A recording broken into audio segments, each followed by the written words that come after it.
ఆహ్, ఇంకొక లాస్ట్ ప్రశ్న సార్.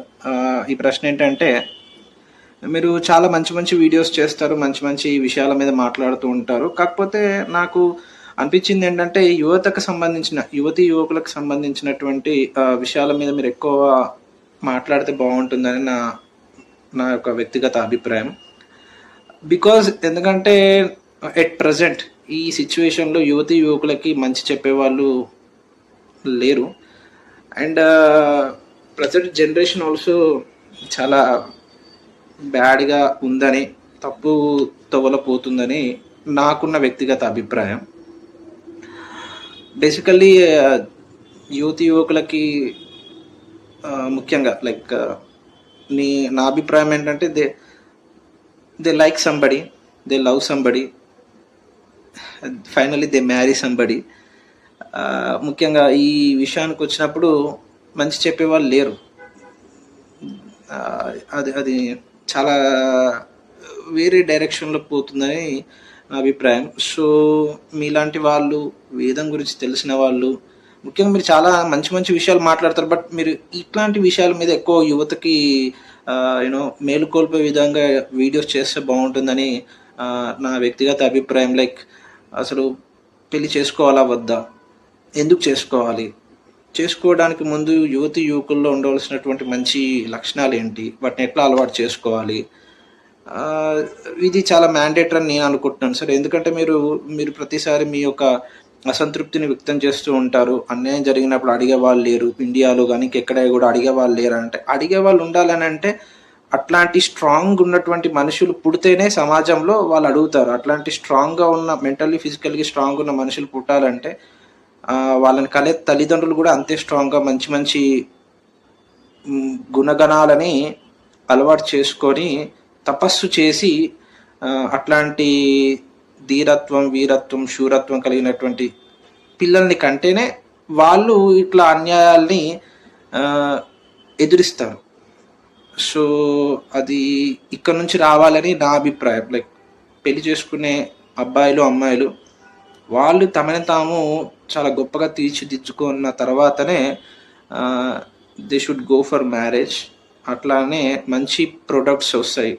అట్లాంటి మంచి వ్యక్తులు పెళ్ళిళ్ళు చేసుకుంటే మంచి గొప్ప గొప్ప మహర్షుల స్థాయిలో ఉన్నటువంటి గొప్ప గొప్ప మహాత్ములు పుడతారు. తద్వారా సమాజం కూడా బాగుపడుతుంది అనేది నా అభిప్రాయం. సో, మీరు యువతకు సంబంధించినటువంటి ఇట్లాంటి విషయాల మీద ఎక్కువ వీడియోస్ చేస్తే బాగుంటుందని నా వ్యక్తిగత అభిప్రాయం.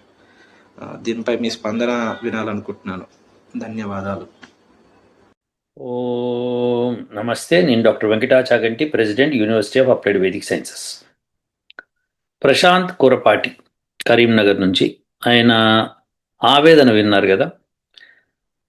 వారు అనేది ఏంటంటే, యువతకి మంచి వీడియోస్ చేస్తే బాగుంటుంది, యువత కోసం వాళ్ళు మంచి మార్గంలో వెళ్తారు, తర్వాత వాళ్ళకి మంచి పిల్లలు పుడతారు,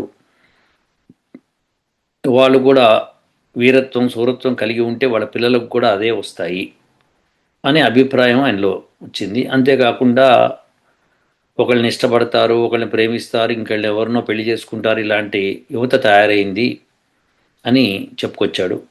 సో, వివాహాలు సరిగ్గా జరిగితే కనుక బాగుంటుంది అనే విషయాన్ని వెలిబుచ్చాడు. ప్రశాంత్ గారు, యువత కోసం వీడియోలు, ఇప్పుడు నేను చేసిన వీడియోలు అన్నీ కూడా అందరికీ సరిపోతాయి. యువతకి సరిపోతుంది, పిల్లలకి సరిపోతుంది, పెద్దవాళ్ళకి సరిపోతుంది.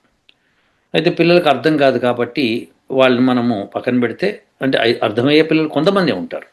ఇప్పుడు మీరు చూస్తారు, కొంతమంది షణ్ముఖ వైష్ణవి అని చెప్పి, తర్వాత అపూర్వ సహస్ర అని చెప్పి, అలా కొంతమంది ఇదివరకు ఒక అమ్మాయి వచ్చేది చక్కగా, ఆ అమ్మాయి కూడా చక్కగా ప్రశ్న అడిగేది. ఇలా చిన్నపిల్లలు అడిగేవాళ్ళు, చాలా మంచి ప్రశ్నలు అడిగేవాళ్ళు, వాటికి సమాధానాలు కూడా చెప్పారు. వాళ్ళలో మ్యాచ్యూరిటీ ఉంది మైండ్ సెట్లో. సో, వాళ్ళు అవగాహన చేసుకుంటారు, మిగతా అందరూ అవగాహన చేసుకోలేరు. నేను ఆ వయసులో అంత అవగాహన ఉందా నాకు, లేదా అన్నది నాకు తెలియదు. ఉందేమో మరి మా తల్లిదండ్రులే చెప్పాలి. మా తల్లిగారు అప్పుడప్పుడు చెప్పడం నేను విన్నాను. ఓకే, అది అది అది అదొక రకం అన్నమాట. సో, మొత్తానికైతే పెద్దవాళ్ళు యువతకి ఎలా చెప్పాలి, చెప్తే బాగుంటుంది, యువత కోసం వీడియోలు చేస్తే బాగుంటుంది ఓకే, మీ అభిప్రాయంతో నేను ఏకీభవిస్తాను. యువత కోసమే ఇవన్నీ వీడియోలన్నీ యువత కోసమే చేసినవి యాక్చువల్గా. సో వాళ్ళు అర్థం చేసుకుంటారండి. చాలామంది నాస్తికుల ముసుగులో తిరుగుతూ యువతని బాగా స్పాయిల్ చేశారు, చాలా స్పాయిల్ చేసేసారు ప్రతిదాన్ని. అది అమెరికాలో కూడా అటువంటి సిస్టమే వచ్చింది. వచ్చి అడుగడుగునా వాళ్ళు ఎట్లా తయారయ్యారంటే, ఇప్పుడు ఇప్పుడు అమెరికాలో సపోజ్ పిల్లల్ని పెంచుతారు. వాళ్ళు పెద్ద అయిన తర్వాత తల్లిదండ్రులను ఎదిరించినప్పుడు వాళ్ళ తల్లిదండ్రులు బాధపడ్డారు అనుకో, నిన్ను ఇంత కష్టపడి పెంచాము, పొద్దున సాయంకాలం ఉద్యోగాలు చేసి నేను నాన్న ఇట్లా ఉద్యోగాలు చేసి నేను పెంచాము, నీకు కాలేజ్ ఫీజు కట్టాము, స్కూల్ ఫీజు కట్టామంటే అది మీరు చేసుకున్న కర్మ అంటారు. నీకు అన్ని పుట్టిన దగ్గర నుంచి మిమ్మల్ని కని పెంచి వాడికి మీ ముడ్లు తుడిచి మీ మూతులు తుడిచి మీకు అన్నీ చేసి మీకు జాగ్రత్త చూసుకొని జ్వరం వచ్చినప్పుడు డాక్టర్ దగ్గర పరిగెత్తి ఇవన్నీ మేము చేసామంటే అది మీరు చేసుకున్న కర్మ. మీరు ఎవడు చేయమన్నాడు ఇవన్నీ, ఎవడు కనమన్నాడు అని అడుగుతున్నారు. అంటే అటువంటి యువత తయారైంది. భయంకరమైన అజ్ఞానంలో మునిగిపోయే యువత తయారైంది. అట్లా తయారు చేశారు. ముఖ్యంగా ఈ నాస్తికులు చేశారు. ఎస్, మీరు ఎక్కడైనా చర్చ్కి వెళ్ళండి, వాళ్ళు మంచి పాఠాలు చెప్తారు. ఎక్కడైనా గుడికి వెళ్ళండి, మంచి పాఠాలు చెప్తారు. మసీదులో నాకు తెలియదు ఏం చేస్తారు, ఎందుకంటే అది మనకి ఆ విషయం మనకు తెలియనిది. కానీ వాళ్ళు భగవంతుని ప్రార్థిస్తున్నాం అని చెప్తారు. సో అది కూడా ఒక మంచి పని అనుకుందాం కాసేపు. కానీ మసీదుల్లో చేసేవి కొన్ని దాష్టికాలు మనకు తెలుసు. టెర్రరిస్టులు ఎలా వస్తున్నారు, వాళ్ళ మాటలు ఎట్లా ఉంటున్నాయి అని మనం చూస్తున్నాం. సో వాళ్ళు ఎలా చంపుతున్నారు జనాల్ని అని చూస్తున్నాం. సో అలానే మిషనరీస్ కూడా ఎలా కన్వర్ట్ చేస్తున్నారు హిందువులని, అది కూడా చూస్తున్నాం. కానీ హిందువులు ఎవరిని కన్వర్ట్ చేయరు, ఎందుకంటే ఆ ఫిలాసఫీని అర్థం చేసుకుంటే చాలామంది డైజెస్ట్ కాదు. కాబట్టి ఎవరిని ఆహ్వానించరు, వచ్చి చేరిపోండి ఇక్కడ చెప్పరు. మీ ఇష్టం, మీరు అవలంబించదలుచుకుంటే మీ ఇష్టం, మీరు పాటించండి. చాలామంది పాటించేవాళ్ళు ఉన్నారు, చేస్తున్నారు. సో ఇప్పుడు యువతకి చెప్పేది ఏంటంటే, హిందూ ముస్లిం క్రిస్టియానిటీ అన్నీ పక్కన పెట్టండి. ఫస్ట్ ఆఫ్ ఆల్ మానవ నైజం ఏంటి అది గుర్తుపట్టండి. మన దేశంలో స్త్రీలకు అసలు ఏమాత్రం గౌరవం ఇవ్వట్లేదు. ఏమనంటే కాళికాదేవి మా తల్లి, సరస్వదేవి మా తల్లి, లక్ష్మీదేవి మా తల్లి అని చెప్తారు, కానీ స్త్రీలకి గౌరవం ఇవ్వట్లేదు. దానికంటే వరస్ట్ పాకిస్తాన్ కంటే వరస్ట్ ఆఫ్ఘనిస్తాన్, ఇరాన్. సో మీకు ముఖ్యంగా ఇప్పుడు ఆఫ్ఘనిస్తాన్ ఒక లా పాస్ చేసింది స్త్రీలకి ఏమిటి అని చెప్పి నేను కొన్ని పాయింట్స్ ఆ రోజు చెప్పి ఒక వీడియో చేశాను. ఆ నెక్స్ట్ 2 డేస్లోనే పాకిస్తాన్కి ఆఫ్ఘనిస్తాన్కి మధ్యలో వార్ వచ్చి ఆఫ్ఘనిస్తాన్లో చాలామంది చనిపోతున్నారు. అట్లానే ఇరాన్లో కూడా హిజాబ్ విషయంలో చాలా గొడవలు జరిగిపోయి ఇప్పుడు అమెరికా అండ్ ఇజ్రాయెల్ కలిసి వాళ్ళ మీద దాడి చేసి మరి వాళ్ళని ఖొమైనీ అన్న అతన్ని, ఎవరైతే రిలీజియస్ లీడర్ ఉన్నాడో అతన్ని చంపేశారు. సరే, అతను సపోర్ట్ చేసేవాళ్ళు ఉంటారు, అపోజ్ చేసేవాళ్ళు ఉంటారు, కానీ ఏది సత్యం అంటే ఫస్ట్ యువత నేర్చుకోవాల్సింది స్త్రీలకి రెస్పెక్ట్ ఇవ్వటము. అది నేర్చుకోకపోతే ఎట్టి పరిస్థితుల్లోనూ అభివృద్ధి ఉండదు, ఎట్టి పరిస్థితుల్లోనూ. జ్ఞానం రాదు మీకు, ఇంకా అజ్ఞానంలో కొట్టుకుంటారు. యువత చేయవలసిన ఫస్ట్ కార్యక్రమం ఏంటంటే స్త్రీలకి రెస్పెక్ట్ ఇవ్వడం. అది మోస్ట్ ఇంపార్టెంట్. అది ఇవ్వని రోజున ఆ దేశం బాగుపడదు. సరే, అమెరికాలో ఇస్తున్నారు కదంటే ఏమిటి ఇచ్చేది ఇక్కడ? వాళ్ళు మరీ అజ్ఞానంలోకి పెంచే స్త్రీలను ఇంకా నెట్టేశారు. రెస్పెక్ట్ ఇవ్వడం వరకు బాగుంటుంది, కానీ రెస్పెక్ట్ మించి చేయకూడదు, దరిద్రంగా ఉంటుంది అన్నమాట. సో ఆ దరిద్రం అమెరికాలో ఎక్కువైపోయింది. సో అందుకని ఆ యొక్క ఛాయలే ఇండియా మీద పడ్డాయి. ఇక్కడ ఏం చేస్తే అక్కడ ఆ బాలీవుడ్లో చేస్తారు, బాలీవుడ్లో ఏం చేస్తే టాలీవుడ్లో చేస్తారు, టాలీవుడ్లో ఏం చేస్తే కాలీవుడ్లో అట్లా చేస్తారు. ఈ వుడ్లన్నీ చేసుకుంటూ పోయి జనాల్ని చెడిపేశారు. So that's so bad, so mean, చాలా అసహ్యంగా ఉంటుందన్నమాట. సో అది మనకి ఆ కల్చర్స్ డెవలప్ అయ్యేది యూత్ నుంచే. అక్కడ ఇండియాలో పబ్బుల్లో, బార్లో ఇష్టం వచ్చిన డ్యాన్స్ చేయటం అవన్నీ సినిమాల్లో బాగా చూపిస్తున్నాడు. ప్రతి సినిమాలోనూ తాగుడు సీను, యువత వచ్చి తాగుతుంది, వాళ్ళు 4-5 కూర్చుంటారు, బీర్ తాగుతారు, మాంసం తింటారు, ఇవి ఖచ్చితంగా చూపిస్తున్నాడు. చూపిస్తూ పైగా ఇంకో స్టేట్మెంట్ ఇష్యూ చేస్తున్నారు సినిమాల్లో. ఈ రోజులో తాగనవాడెవడు, తప్పే ఉంది, యువత కదా తాగుతుంది, ఇలా చెప్తున్నారు. సో ఇది బాధాకరమైన విషయం అన్నమాట. మీరు ఆఫ్ఘనిస్తాన్ చూడండి, ఎక్కడైతే స్త్రీలు ఘోరంగా అవమానించబడుతున్నారో వాళ్ళకి అసలు ఏమాత్రం తిండి కానీ అవి కానీ సరిగ్గా ఉండవు. ఎవడో కొంతమంది ఎంజాయ్ చేస్తున్నారు, కానీ మిగతా జనాలంతా ఎంత బాధాకరమైన సిచ్యువేషన్లో ఉన్నారో. పాకిస్తాన్ కూడా అంతే, ఇరాన్ కూడా అంతే. ఈ 3 దేశాలు స్త్రీలకి ఏమాత్రం ఇంపార్టెన్స్, దాంతో వాళ్ళు అడుక్కు తినే పరిస్థితికి వచ్చారు. నిజమే అది. ఇప్పుడు ట్రంప్ యుద్ధం మొదలుపెట్టాడు, అట్లనే ఇజ్రాయెల్ కూడా ఇరాన్ మీద. సో అది ఆటోమేటిక్ అవుతుంది. ఎక్కడైతే స్త్రీలు గౌరవించబడరో అక్కడ యుద్ధాలు తప్పదు, అక్కడ అణచబడతారు అన్నమాట. ఖచ్చితంగా దేశం ఓడిపోతుంది. సో మొట్టమొదట యూత్ నేర్చుకోవాల్సింది స్త్రీలకు గౌరవం ఇవ్వటం. ఆ గౌరవం ఇవ్వటం అంటే ఏంటంటే జాగ్రత్త చెప్తాను, జాగ్రత్తగా వినండి. మీరు స్త్రీలు వెంబడ పడకూడదు, ఫస్ట్ అది చేయకండి. స్త్రీలు మిమ్మల్ని వరిస్తే మీరు వాళ్ళు ఇష్టపడితే మీరు కూడా పెళ్లి చేసుకోండి, లేకపోతే లేదు. అందుకే మన వాళ్ళు పూర్వీకులు కొద్దిగా పెళ్లి సంబంధాలు అవి పెట్టి మనకి ఎట్లాంటి పెళ్లి చూపులు అవి పెట్టి పిల్లవాడు వచ్చి చూడటము, అమ్మాయి చూడటము, అమ్మాయికి నచ్చితే వరుడు కూడా నచ్చితే ఇద్దరు కలిసి చేసుకోవడం. ఇదివరకు గురుకులాల్లో ఉండేటప్పుడు ఒక గురుకులంలో చదివే స్త్రీలకి ఇంకో గురుకులంలో చదివే పురుషులకి పెళ్లి చేసేటప్పుడు వాళ్ళ ఫోటో వీళ్ళకి, వీళ్ళ ఫోటో వాళ్ళకి పంపించారు. ఫోటో అంటే చిత్రపటం అన్నమాట. పంపించి అబ్బాయి అమ్మాయిని పంపించి అట్లా ఫోటోలు పంపించి వాళ్ళ గుణగణాలన్నీ అక్కడ కింద రాసేవాళ్ళు. ఎంతవరకు చదువుకున్నారు, ఏం చదివారు, ఎట్లా చేశారు, ఇవి చేస్తారు అన్నమాట. చెప్పిన తర్వాత వాళ్ళకి ఇష్టమైతే కనుక అమ్మాయి ఇష్టపడితే ఫస్ట్ అమ్మాయి ఇష్టపడాలి, తర్వాత అబ్బాయి ఇష్టపడాలి. ఇద్దరు ఇష్టపడితే అప్పుడు వాళ్ళు పెళ్లి చేసుకునేవాళ్ళు. ఇంకోటి మహర్షి దయానంద సరస్వతి స్పష్టంగా చెప్పాడు, స్త్రీ కంటే పురుషుడు 1.5 రెట్లు ఎక్కువ ఉండాలి, ధనంలోను జ్ఞానంలోను, అలానే బాడీలో కూడా స్ట్రెంగ్త్ ఉండాలి. సో ఇలా ఉంటేనే పెళ్లి చేసుకోండి. సో ఇలాంటి వివరాలు తెలుసుకొని జాగ్రత్తగా ఆలోచించి చేసుకోవాల్సింది పెళ్ళి. అంతేకాకుండా గోత్రాలు చూసుకోవాలి. గోత్రాలు అది సేమ్ గోత్రం వాళ్ళు చేసుకోకూడదు ఎట్టి పరిస్థితుల్లో. సో అటు 7 తరాలు ఇటు 7 తరాలు గోత్రాలు కలవకుండా చూసుకోవాలి. అది చాలా ఇంపార్టెంట్. అది బ్రాహ్మణులు అన్న వాళ్ళు ఆ గోత్రాల గురించి బాగా తెలుసుకుంటారు. అందులో ఒకసారి నేను హైదరాబాద్లో ఉన్నప్పుడు మా ఇంటికి ఒకరోజు సాయంకాలం పూట ఇట్లనే ఒక పెద్ద ఆయన వచ్చాడు. బాగా 80 ఏళ్ళు ఉంటాయి ఆయనకి. ఆయన వచ్చి, ఏమండి కొద్దిగా నాకు మీతో మాట్లాడాలంటే, ఏంటండి అన్న. అంటే మీరు బ్రాహ్మణులేనా అన్నాడు. అవునండి అన్న. అంటే మీ ఇంటి పేరు ఏంటండి అన్నాడు. అంటే చెప్పాను. చెప్తే ఆయన వెంటనే, ఓ మీది ఈ గోత్రం కదా అన్నాడు. అవునండి అన్న. సో అయితే మీ ఇంట్లో కాస్త భోజనం పెట్టించండి ఒకరోజు అంటే, తప్పకుండానండి అని చెప్పి అన్న. ఎప్పుడు వస్తారో చెప్పండి, ఎప్పుడు మీకు అనుకూలం ఉంటే అప్పుడు పెట్టిస్తానండి అన్న. అంటే ఆయన రేపు మధ్యాహ్నం నాకు భోజనం కావాలన్నాడు. సరేనండి అన్న. మీరు ఎక్కడ ఉంటారో చెప్పండి వస్తాను అన్న. అంటే నేను ఇక్కడ రామాలయం గుడిలో ఉంటున్నాను, మీరు నా పేరు ఇది అని చెప్పి ఆయన వెళ్ళిపోయాడు.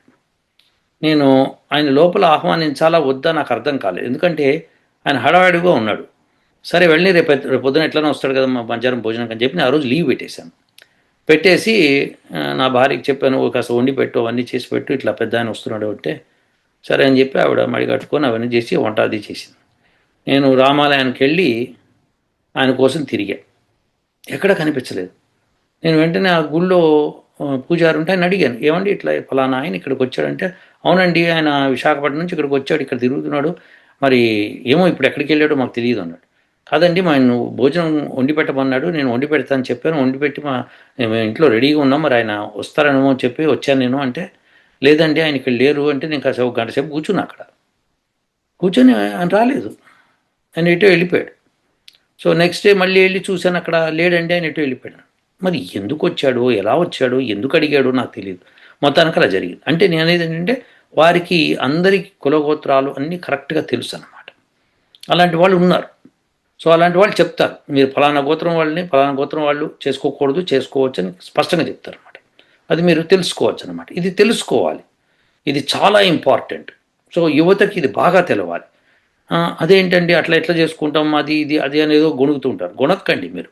మీకు పుట్టే పిల్లలు ఇప్పుడు ఇందాక ప్రశాంత్ చెప్పినట్టుగా మంచి వీరత్వం సూరత్వం కలగాలి అంటే ఈ గోత్రాల గురించి మీరు బాగా తెలుసుకొని వేరే గోత్రాల్లో ఉన్న వాళ్ళు చేసుకోవాలన్నమాట. ఇది వెరీ ఇంపార్టెంట్.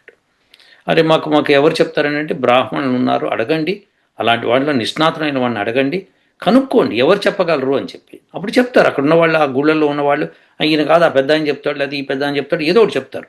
మీరు వెళ్ళి కష్టపడాలి దానికోసం. కష్టపడి ఇట్లా మేము పలానా వాళ్ళని చూడబోతున్నాం పెళ్ళికి, వాళ్ళ గోత్రం ఇది, మరి మా గోత్రం ఇది సరిపోతుందా అని చెప్తే వాళ్ళు చెప్తారు. సరిపోతుందండి అని చెప్తే వెళ్ళి చూసుకోవచ్చు పెళ్లి చూపులు. సో అది విశేషం ఏంటంటే స్త్రీలు కూడా చాలా జాగ్రత్తగా ఉండాలమ్మా మీరు. చాలా జాగ్రత్తగా ఉంటేనే అవుతుందా. మీరు ఎవరినైనా వరించవచ్చు, తప్పేం లేదు. కానీ ఆ వరుడు మంచివాడా కాదా ముందు తెలుసుకోండి. తెలుసుకొని ఆ తర్వాత వరించండి. మీరు వరించితే మీకు మీకు ఎంతకాలన్నా మీరు వాళ్ళిద్దరు కలిసి మీరు ప్రేమించుకోవడం సంబంధం ఏమి ఉండదు.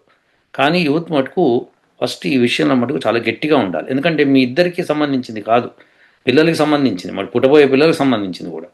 సో ఇవన్నీ అర్థం చేసుకొని యూత్ ముందుకు అడిగేయాలి. ముఖ్యంగా ప్రశాంత్ ఈ విషయం ప్రేమ పెళ్ళి అనేదో తీసుకొచ్చాడు కాబట్టి నేను ఆ విషయం చెప్పదలుచుకున్నాను. సో ఇప్పుడు పాకిస్తాన్, ఇరాన్, ఆఫ్ఘనిస్తాన్ 3 కూడా దరిద్రంలో ఉన్నాయి.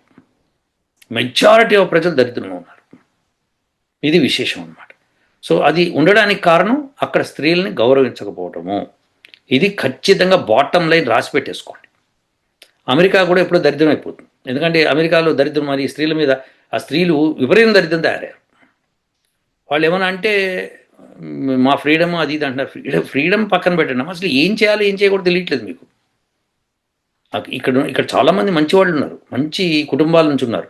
వాళ్ళు వేసుకునే డ్రెస్సెస్ కానీ, వాళ్ళు మాట్లాడే పద్ధతి కానీ అవన్నీ చాలా హైగా ఉంటాయి. ఇట్లా నాసి రకంగా సినిమాల్లో చూపించినట్టు ఉండవు. మన ఇండియాలో కూడా అంతే దరిద్రం తయారయ్యారు. కానీ కొంతమంది స్త్రీలు చాలా ఉత్తమంగా ఉంటారు. సో ఇవన్నీ కూడా మనం చూస్తున్నాం. సో ఈ ఉత్తమతని మనం గమనించాలి. పురుషులు మీరు ఉత్తమంగా ఉండాలి. మొట్టమొదట మీరు ఉత్తమంగా ఉండాలి. మీరు గనక స్త్రీలను గౌరవించారంటే గౌరవించండి. మీరు ప్రేమించద్దు అనట్లేదు, గౌరవించండి. ఫస్ట్ అందరినీ గౌరవించడం నేర్చుకోండి. అప్పుడు ఏమవుతుందంటే మీలో ఒక పురుషత్వం వస్తుంది. అలా గౌరవించకుండా ఏదో పడితే అది చేస్తే బాగుండదు, అసహ్యంగా ఉంటుంది అనమాట. సర్లే యూత్లో ఉన్నప్పుడు మేము చేయాలంటే అందరూ చేస్తారు అది. కానీ ఇప్పుడు చెప్తున్నా కదా, మాకు చెప్పేవాళ్ళు ఉన్నప్పుడు మేము చేయాలి కదా. నాకెవరో చెప్పారు, నేను దాన్ని పాటించడం మొదలుపెట్టాను. మీకెవరో చెప్పారు, మీరు పాటించడం మొదలుపెట్టారు. స్త్రీలకు గౌరవం ఇవ్వండి. ఎక్కడైనా సరే స్త్రీలకు గౌరవించడం నేర్చుకోండి. అది నేర్చుకున్న రోజున మీకు ఉత్తమ గతులు ఉంటాయి అన్నమాట. మీరు వెళ్ళే మార్గం అంతా ఉత్తమంగా ఉంటుంది. ఇది నేర్చుకోండి. సో ఫస్ట్ యూత్ నేర్చుకోవాల్సింది స్త్రీలను గౌరవించటము, అక్క చెల్లెల్ని గౌరవించటము, తల్లిని గౌరవించటము. ఇది మోస్ట్ ఇంపార్టెంట్. వాళ్ళకి ప్రిఫరెన్స్ ఇవ్వండి. మీరు మగవాడు అనిపించుకోండి. సో ఆ ప్రిఫరెన్స్ ఇవ్వకుండా వాళ్ళని కష్టపెట్టకండి. మాట వస్తాయి. మొగుడు పెళ్ళాలి తిరుకోరా కొట్టుకోరా అంటే వస్తాయి. ఎందుకు వస్తాయంటే అజ్ఞానంతో వస్తాయి, జ్ఞానంతో రావు. సో అలానే తల్లితో పోట్లాడరా, అక్క చెల్లెలతో కొట్లాడరా అంటే ఆస్తి కోసం వాటి కోసం ఈ మధ్య చూస్తున్నాం, చంపుకుంటున్నారు కూడా. లేదండి, మీరేం చేయాలంటే అక్క చెల్లెలకి మీరు ఆస్తి ఇవ్వండి, మీరు సంపాదించుకోండి కావాలంటే. కానీ అలా మీరు స్త్రీలను మీరు అగౌరవపరచకండి. వాళ్ళకి కావాల్సినవి ఇవ్వండి, ఏర్పాటు చేయండి. వీలైనంతగా మీకు చేత కాకపోతే చేత కాలేదని చెప్పండి, తప్పేం లేదు. కానీ వీలైనంత మటుకు చేసి తీరాలి. ఎప్పుడైతే మీరు స్త్రీలను గౌరవించడం నేర్చుకుంటారో మీలో ఒక మంచి మగవాడు కనిపిస్తాడు. అప్పుడు యూత్ లాగా కనిపిస్తారు మీరు. లేకపోతే చండాలంగా ఉంటుందన్నమాట. రోడ్ల మీద తాగేసి వచ్చేపోయే ఆడవాళ్ళని మీరు కించపరుస్తూ మాట్లాడడము ఇవి చేయకూడదు. అసలు తాగనే కూడదు. అది తాగకూడదు, తప్పది. ఎందుకంటే అది మైండ్ని అది పొల్యూట్ చేసేస్తుంది. ఎట్టి పరిస్థితులు పొల్యూట్ చేసేస్తుంది. తాగేసిన వాడు ఏం చేస్తున్నాడు వాడికే తెలియదు వాడికి. ఎందుకంటే వాడు ఒకలాంటి ట్రాన్స్లోకి వెళ్ళిపోతాడు, మత్తులోకి వెళ్ళిపోతాడు. వాడు చండాలమైన పనులు చేస్తాడు. అదే ధ్యానంలోకి వెళ్ళిన వాడు చాలా ఉత్తమమైన పనులు చేస్తాడు, ప్రపంచానికి పనికొచ్చే పనులు చేస్తాడు. కాబట్టి స్త్రీలను గౌరవించడం ఫస్ట్ లక్షణం అండి యూత్కి. స్త్రీలను గౌరవించండి. ఎక్కడైనా సరే వాళ్ళని గౌరవించండి. గౌరవించుకున్నారు కదా అని చెప్పి భుజాల మీద ఎత్తేసుకొని తిరగడం కాదు అర్థం. గౌరవించడం అంటే మీరు వాళ్ళని ఎంతవరకు వాళ్ళతో మాట్లాడాలి, ఎంతవరకు చేయాలి, ఏం మాట్లాడాలో కూడా ఇంపార్టెంట్. దరిద్రమైన మాటలు మాట్లాడకూడదు, అది వెరీ ఇంపార్టెంట్. డబుల్ మీనింగ్ డైలాగులు ఇవి చేయకూడదు. యూత్ అస్సలు చేయకూడదు. ఇది సినిమాలు చూసి మీరు నేర్చుకోకూడదు. సినిమాలో ఒక హీరో అండి, హీరోయిన్ ఎమ్మడి పడతాడండి, ఇది చేస్తాడండి, అది చేస్తాడండి, ఆ చీరలు లాగుతాడండి, అవి లాగుతాడు, వాడిని హీరోగా మేము చూస్తున్నాం కదా అంటే, అలా మీరందరూ ఇష్టపడుతున్నారు కాబట్టి అలాంటివన్నీ మీ సినిమాల్లోకి వస్తున్నాయి. మీరు అలాంటి సినిమాలను రిజెక్ట్ చేయండి. రిజెక్ట్ చేసి మీరు ఇంత దరిద్రం ఉన్నారని చెప్పండి. విజయ్ దేవరకొండ అని హీరో ఉన్నాడు. అతను ఒకరోజు చాలా చండాలంగా మాట్లాడాడు. అప్పటి నుంచి అతని సినిమా చూడడం బంద్ చేసేసాను నేను. అమీర్ ఖాన్ మాట్లాడి చండాలు, అతని సినిమాలు మాట్లాడే బంద్ చేశాను. సల్మాన్ ఖాన్ ఏదో మాట్లాడు, వాడిని బంద్ చేశాను. ఎవరైతే ఇట్లా చండాలు మాట్లాడతారో అసలు నేను టీవీలో వచ్చిన ఫ్రీగా వచ్చిన చూసే పనే లేదు. నేను చూడ ఎవరైనా చూసుకోనంట. ఎందుకంటే వాడు చండాలమైన మాటలు మాట్లాడాడు, చాలా తప్పు. విజయ్ దేవరకొండ సినిమా ఏదో వచ్చింది, ఏం సినిమా అదే నాకు గుర్తు రావట్లేదు, ఏదో రెడ్డి అని ఏదో వస్తుంది అనుకోండి సినిమా పేరు. అది అతన్ని బస్సు మీద పోస్టర్ అతికిచ్చారు, ఏదో ముద్దు సీనో ఏదో అతికిస్తే పాపం పెద్ద ఆయన వివి హనుమంతరావు కాంగ్రెస్ ఆయన ఏంటో విజయ్ దేవరకొండ ఇలాంటి సినిమాలు మీరు చేశారు కానీ అట్లా పబ్లిక్గా బస్సుల మీద అతికేసి చిన్నపిల్లలు వాళ్ళు వీళ్ళు చూసి చెడిపోతారు కదా, వాళ్ళకి ఏవో ఆ భావాలు వస్తాయి కదా అని ఆయన అన్నాడు. అంటే విజయ్ దేవరకొండ ఏమన్నాడంటే, ఆ ముసలోడా నువ్వు ఆ పక్కన కూర్చో, నీకు తెలియదు, చిన్నపిల్లలు ఇప్పుడు నేర్చుకున్నాడు, రేపు పొద్దున పెద్దవాడా వాడు చేయడా అని ఏవో అసహ్యంగా మాట్లాడాడు, చాలా అసహ్యంగా మాట్లాడాడు. So that was a key point. అలాంటి యూత్ని మీరు, అలాంటి హీరోల్ని కానీ వాళ్ళని మీరు ఎప్పుడు దరిచేరనివ్వకూడదు, మీ మైండ్లో కూడా దరిచేరనివ్వకూడదు. అప్పుడు మీరు బ్రహ్మాండంగా వెలుగుతారు. మీకే గౌరవం ఇవ్వడం రానప్పుడు సొసైటీ ఎట్లా బాగుపడుతుంది చెప్పండి? Youth is the one which you should show how to respect. ఆ రెస్పెక్ట్ లేకపోతే కష్టం. సో ఈ ముద్దు సీన్లు అవన్నీ చూసి అవన్నీ సినిమాల్లో చూపించడం కూడా ఎక్కువైపోయింది. అది దాష్టికం. మన సినిమాల్లో ఎప్పుడు లేదు. మనం ఆ వెస్ట్రన్ కల్చర్ ఎట్లా తెచ్చుకున్నామో తెలియదు. ఇక్కడ పబ్లిక్గా మౌడి పెళ్ళాలు ముద్దు పెట్టేసుకుంటూ ఉంటారు. మీరు ఎలా పెట్టుకుంటారు? యూత్లో మీరు ఏదో తప్పులు చేస్తారు ఒక మాట. సో ఇప్పుడైనా సరి చేసుకోండి అంటున్నాను నేను. సో తప్పు చేస్తారు, అయిపోయింది. ఇప్పుడు సరి చేసుకోవడం మొదలు పెట్టాలి. తప్పేముంది? మనిషి అనేవాడు తప్పు చేయడా? తప్పు చేస్తాడు, కానీ సర్దిద్దుకోండి. తెలిసిన తర్వాత సర్దిద్దుకోకపోతే కష్టం అవుతుంది. సో సర్దిద్దుకోండి. ఖచ్చితంగా మీరు ఒక పర్టికులర్ మ్యాటర్లో ఫాలో అవ్వండి, అది బెటరు. స్త్రీలను గౌరవించండి. ఫస్ట్ యూత్ చేయవలసిన పని అది. ఖచ్చితంగా బాటమ్ లైన్ అది. అప్పుడే దేశం బాగుపడుతుంది. అంటే గౌరవించడం అంటే ఏంటండి? వాళ్ళు ఎటువంటి డ్రెస్ వేసుకొచ్చినా గౌరవించాలా అంటే అది కాదు నేను అనేది.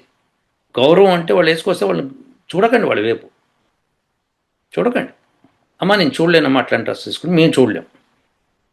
అది అలాంటి డ్రెస్సులు వాళ్ళు వేయకూడదు. దాని గురించి నేను ఒక ఛాలెంజింగ్ వీడియో కూడా చేస్తాను. ఎవరైనా నాతో ఛాలెంజ్ చేస్తే, ఏ స్త్రీ ఛాలెంజ్ చేసినా నేను ఎందుకో కూడా చెప్పేస్తాను.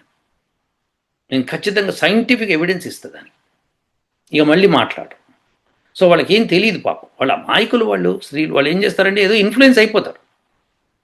స్త్రీ గుణం అదనమాట, ఇన్ఫ్లుయెన్స్ అవుతారు. ఏదో చెడు సినిమాలు తర్వాత అలాంటివన్నీ దాంతో ఇన్ఫ్లుయెన్స్ అవుతారు. మగపిల్లలు అవ్వట్లేదా? ప్రమాణంగా అవుతున్నారు. ఇప్పుడు స్త్రీలు కూడా వెళ్ళి పబ్బుల్లో పార్లో తాగుతున్నారు. ఏమిటిది? వాళ్ళ శరీరాలు ఏంటి, వాళ్ళు చేయవలసిన పని ఏంటి, వాళ్ళు చేస్తున్న పని ఏంటి? సో దీన్ని నేను ఖండిస్తున్నాను. ఖచ్చితంగా యూత్ దాని నుంచి దూరంగా ఉండాలి. అప్పుడే దేశం బాగుపడుతుంది. వాళ్ళు తాగేవాళ్ళు అడ్వర్టైజ్మెంట్లు ఇస్తారు, వాళ్ళు చూసి ఇన్ఫ్లుయెన్స్ అవ్వకూడదు. మీరు ఏది మంచో ఏదో తెలుసుకోలేని స్థితిలో ఉన్నారు అంటే మీరు మనిషే కాదు. తెలుసుకోవాలి ఏది మంచి ఏది చెడు, నేను ఏం చేస్తే మంచిది, సొసైటీకి ఏది మంచిది, నాకేది మంచిది, రెండింటికి ఏది మంచిది, ఇది తెలుసుకోవాలి. ఇది తెలుసుకోకపోతే కష్టం. మీరు గౌరవంగా బతకండి. మగవాళ్ళు ఫస్ట్ బాటమ్ లైన్ అంటే ప్రతి మగ పిల్లవాడు మీరు ఇంట్లో నేర్పించాలి. స్త్రీలకు గౌరవం ఇవ్వు, అక్కకు గౌరవం ఇవ్వు, చెల్లెకి గౌరవం ఇవ్వు, you have to respect them అని చెప్పి తల్లి చెప్తూ ఉండాలి, తండ్రి చెప్తూ ఉండాలి. అలా మగపిల్లలకి చెప్పి నేర్పించండి. నేర్పించి పెద్దగా అయ్యేదాకా. లేకపోతే వాళ్ళు నోటేమన్నా అమ్మనా బూతులు వచ్చేస్తున్నాయి. సో అలాంటి బూతులు మాట్లాడేవాడికి ఇంక పట్టదు. ఒక్కసారి బూతు మాట్లాడడం మొదలుపెట్టాడంటే చేష్టలు కూడా అదే అవుతాయి. ఎందుకంటే మనసులో ఏమనుకుంటున్నామో నోటితో అది చెప్పి చేస్తాము ఆటోమేటిక్గా. అది ఆటోమేటిక్గా అయిపోతున్నాము. త్రికరణ శుద్ధి అంటారు. ఆ త్రికరణ అశుద్ధి తయారవుతుంది. సో ఆ మూడు మనము జాగ్రత్తగా ఉండాలి. మనసులో రానివ్వకూడదు మాట, నోటితో రాదు, సమస్య లేదు. సో మనసులో రాకుండా చేయవలసిన బాధ్యత తల్లిదండ్రులది. సో ఉత్తమ గుణం వలన కొడుకులు కూతురు తయారవుతారు. అట్లానే స్త్రీలకు కూడా చెప్పాలి, అమ్మ మీది ఇది పరిస్థితి, మీరు ఇలా ఉండాలి, మీరు రెస్పెక్ట్ చేయబడాలి. సో కొంతమంది ఉంటారు, వాళ్ళకి తెలియదు, అజ్ఞానంలో ఉంటారు, పశువులు అన్నమాట. సో ఆ పశువుల నుంచి దూరంగా ఉండాలని చెప్పాలి, కానీ పశువులు మారాలి అని చెప్పడం అనేది తప్పు అవుతుంది. ఎందుకంటే పశువులు మారవు, పశువులే. సో అది మార్చేవాళ్ళు మగవాళ్ళే అవ్వాలి మళ్ళీ. సో అలా మనము మగవాళ్ళు సాటి మగవాళ్ళని మార్చాలి, వాళ్ళు ఉత్తమంగా ఉండాలి. వాళ్ళు ఉత్తమంగా ఉండి వేరే మగవాళ్ళు కూడా మారిస్తేనే సొసైటీలో ఒక స్ట్రీమ్ లైన్ ఏర్పడుతుంది. లేకపోతే ఆఫ్ఘనిస్తాన్, పాకిస్తాన్, ఇరాక్ ఇలాంటి స్థితిలో ఏర్పడతాయి. భయంకరమైన గోల జరుగుతుంది. వాళ్ళకి అంత డబ్బుండి ఏమీ చేయలేకపోతున్నారు. ఎందుకంటే స్త్రీలను గౌరవించడం రావట్లేదు వాళ్ళకి. ఏ దేశం అయితే స్త్రీలను గౌరవించదో వాళ్ళకి డెఫినెట్గా అన్యాయం జరుగుతుంది. ఇది గుర్తుపెట్టుకోండి. ఇది బాటమ్ లైన్. ఓకేనా? సో ఇది ప్రశాంత్ మనం ఆలోచించవలసిన ఇది విషయం. ప్రతి మగవాడు ఇప్పుడు మీరు ఎవరైతే చూస్తున్నారో అందరూ కూడా మన జీవితంలో అన్ని తప్పులు చేసి ఉంటాం, ఎన్నో తప్పులు చేసి ఉంటాం. అయితే ఏమైంది? ఇప్పటికైనా మారండి. మారటంలో తప్పే ఉంది. So that will be better. So అందుకని that's the thing we should learn first of all. Vivekananda ఒకసారి ఎక్కడికి వచ్చాడు? ఇంగ్లాండ్కి వెళ్ళాడు. ఎక్కడికి వెళ్ళాడు? అమెరికాకి ఎట్లా వచ్చి ఇంగ్లాండ్ కూడా వెళ్ళినట్టు వెళ్తే ఒక ఆయనేమో సన్యాసి డ్రెస్లో ఉన్నాడు. ఒక ఆయనేమో మంచి షూటు బూట్ వేసుకొని టై కట్టుకొని వచ్చి ఈయన వెళ్తుంటే ఆపి అన్నట్ట, ఏంది డ్రెస్ ఏంటి, ఇదేంటి జెంటిల్మెన్లకు డ్రెస్ చేసుకోలేవా అన్నాడు.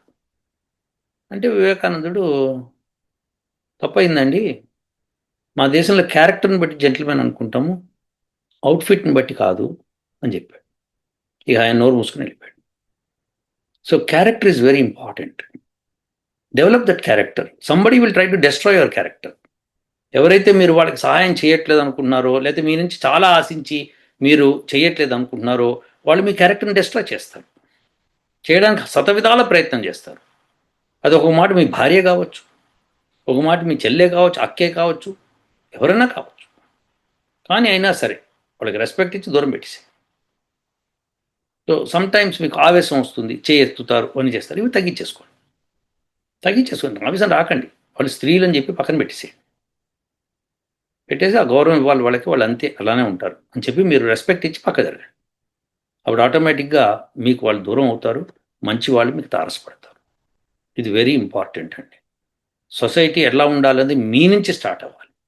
యూత్ మీ నుంచే స్టార్ట్ అవ్వాలి. మీరు, మీ భార్య, మీ పిల్లలు, మీరు సొసైటీ ఎట్లున్నా మీరు ఇలా ఉండదలుచుకుంటే ఇలానే ఉండండి. అది బెస్ట్.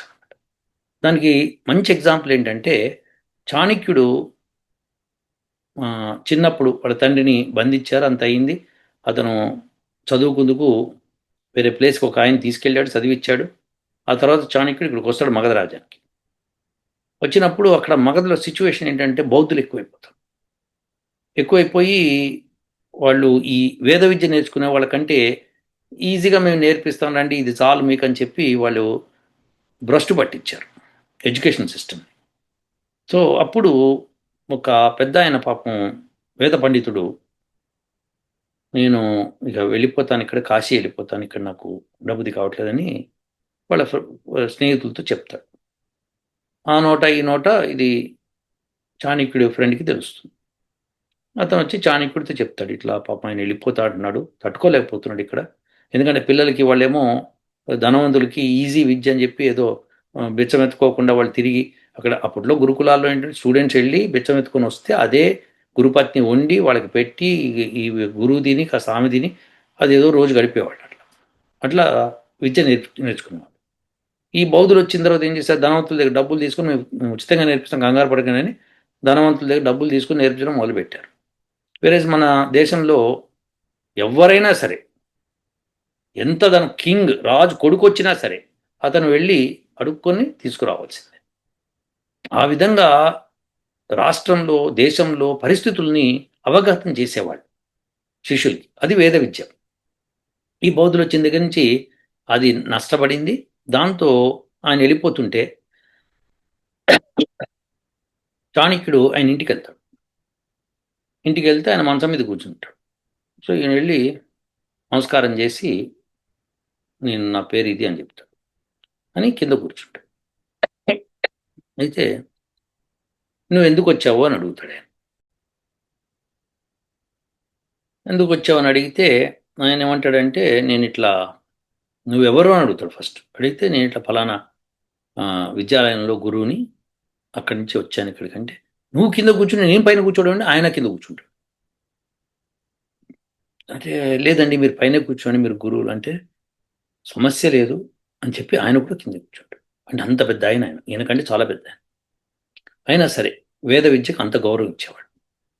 తక్షశిల నుంచి వచ్చాడని చెప్తే సరే అని చెప్పి, అయితే ఏంటంటే ఏం లేదు మీరు కాశీకి వెళ్ళిపోతున్నారు విన్నాను అంటే, ఏం చేయాలి ఇక్కడ ఒక్కడు కూడా పాటించట్లేదు, వాళ్ళకి అసలు ఆచార వ్యవహారాలు తెలియట్లేదు అంటే ఈయన అడుగుతాడు, ఎలా తెలుస్తుందంటారు అంటే, వాళ్ళు పాటిస్తే తెలుస్తుందంటాడు. మరి మీరు పాటిస్తే వాళ్ళకి తెలుస్తుంది కదండి అంటాడు. మీరు పాటించండి, వాళ్ళు పాటించక్కర్లేదు, మీరు పాటించండి. అది చూసి ఆ పాటించేవాడు ఒకడు ఉంటే చాలు, మిగతా వాళ్ళు ఎప్పుడో ఒకప్పుడు మారుతారు. అది కావాలి మనకి. సో అలా పాటించండి.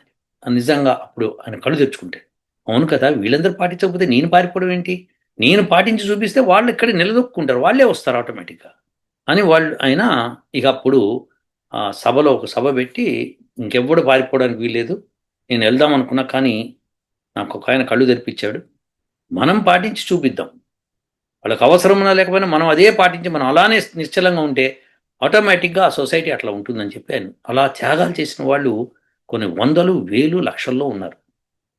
అలా ఆనాటి సొసైటీ ఉండింది. మీరు కూడా అంతే, మీరు పాటించండి. ఆ సొసైటీ అంతా లంచాలు తీసుకుంటున్నారు నేను తీసుకుంటాను కాదు, నేను తీసుకునే సమస్య లేదు, నువ్వు తీసుకుంటే తీసుకున్నావు, ఎంతైనా రిచ్ అయిపోయి ఎన్ని బంగ్లాలన్నా కట్టుకో, నేను ఇలా నాకు వచ్చిన జీతంతో నేను నా భార్య నేను ఇట్లుంటాం అన్నప్పుడు నీ భార్యను పెళ్లి చేసుకునే ముందు ఇవన్నీ చెప్పాలి. కాబట్టి యూత్ అన్నవాడు ఫస్ట్ మీ ధర్మాన్ని మీరు రాసి పెట్టుకోండి, ఏం చేయాలి తలుచుకున్నారు. ధర్మం తెలవాలంటే మరి వేద విద్య తెలవాలి, కనీసం వేదాలు నేర్చుకున్న వాడు చెప్తున్న మాటలు వినండి, ధర్మం ఏదో తెలుస్తుంది, ఆ ధర్మాన్ని పాటించడానికి ప్రయత్నం చేయండి. ఆటోమేటిక్గా పరమాత్ముడు మీకు ఆ బలాన్ని ఇస్తాడు, ఖచ్చితంగా ఇస్తాడు. మీకు ఏది కావాలో అన్ని ఫెసిలిటీస్ ఆయన ఇస్తాడు. టేక్స్ టైం, బికాస్ మన కర్మ ఫలితం కూడా అనుభవించాలి కదా. ఎప్పుడు కూడా అన్యాయం వైపు చూడకండి, అధర్మం వైపు చూడకండి, స్త్రీలను గౌరవించండి. మొత్తం దేశమంతా స్త్రీలను గౌరవించిన రోజున భారతదేశం ఔన్నత్యం ఉంటుంది. దీనికి ఒక చిన్న కథ కూడా చెప్తాను. ఇది కథ, పురాణ కథ, కానీ వాస్తవంగా మనం అట్లా ఆలోచించాలి. ఒకసారి ఇంద్రుడు సముద్ర తీరంలో తిరుగుతూ ఉంటాడు. అయితే ఆ సముద్రం నుంచి ఒక తెల్లటి వస్త్రాలు కట్టుకొని ఒక స్త్రీ దగదగ దగదగదా మెరిసిపోతూ ఉంటుంది. అసలు మంచి అందము, వర్చస్సు అన్నీ ఉంటాయి, ఆవిడొస్తుంటుంది. ఆవిడ చూసి ఈయన వంగి నమస్కారం చేస్తాడు. అమ్మా నమస్కారం, మీరెవరమ్మా అంటాడు. అంటే నేను లక్ష్మీదేవిని అంటాడు.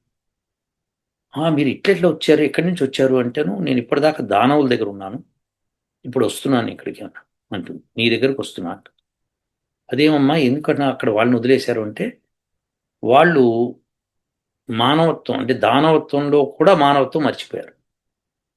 వాళ్ళు ఒక వావి వరస లేకుండా బిహేవ్ చేస్తారు. అలాంటి వాళ్ళ దగ్గర నేను ఉండకూడదని చెప్పి వచ్చేసాను. చూసి చూసి విసుకొచ్చి వచ్చింది. అంటే కొంతకాలం ఉంటారు, మళ్ళీ వచ్చేస్తారు. అలాంటి అదే ఇప్పుడు అమెరికా కూడా అలానే తయారవుతుంది. సో అమెరికాలో ఉన్న ఆ యొక్క గుణాలు అట్లా తయారవుతుంది. అప్పుడు అమెరికా కూడా ఉచ్చ దేశం కాస్త నీచ దేశంగా తయారు. ఒకప్పుడు భారతదేశం ఉచ్చ దేశం. భారతదేశాన్ని ముట్టుకున్న వాళ్ళు పరుసు వేదిని ముట్టుకున్నట్టే బంగారంగా అయిపోయేవాడు. అంత మంచి దేశము, ఉత్కృష్టమైన దేశము, యూత్లో ఆ ధర్మం ఉండబట్టి అలా ఉంటుంది. ఇక్కడ యూత్లో ధర్మం పోయిందండి, పోతుంది. కొంతమందిలో ఇంకా హానెస్టీ ఉంది కానీ ఇక్కడ కూడా పోతాం. స్త్రీలను ఎక్కడైతే గౌరవిస్తారో ఆ దేశం బాగుంటుందండి, బాటమ్ లైన్. సో యూత్ అంతా ఫస్ట్ స్త్రీలను గౌరవించడం నేర్చుకోండి, ఈ క్షణం నుంచే గౌరవించడం నేర్చేసుకో. గౌరవించమంటే వాళ్ళని నెత్తి మీద పెట్టుకుని పూజలు చేయటం ఇవి కాదు విశేషం. గౌరవించడం అంటే అడ్డదిడ్డమైన మాటలు మాట్లాడకండి, వాళ్ళు మాట్లాడినప్పుడు సహనంతో వినండి, విన్నంత వరకు. కోపం వస్తే మీరు కూడా కోప్పడచ్చు, కానీ కోపంలో కూడా సహనం చూపించండి, కోపంలో కూడా సహనం చూపించండి. ఇవన్నీ మీరు చేయగలిగిన రోజున మీరు అభ్యున్నతి పొందుతారు, సొసైటీ కూడా అభ్యున్నతి పొందుతుంది. ఆ స్త్రీలకు ఏదైనా వాళ్ళు తప్పు చేస్తున్నారు, అమ్మ తప్పు చేస్తున్నావు ఇలా చేయకూడదమ్మా అని చెప్పండి. నువ్వెవడి ఇవ్వే చెప్పడానికి అని అనొచ్చు వాళ్ళు. అంటే సరే అని వెళ్ళిపోవడం. చెప్పడం మటుకు చెప్పాలి, కానీ అలా చెప్పగలగాలి అంటే మనలో ఆ గుణం ఉండాలి.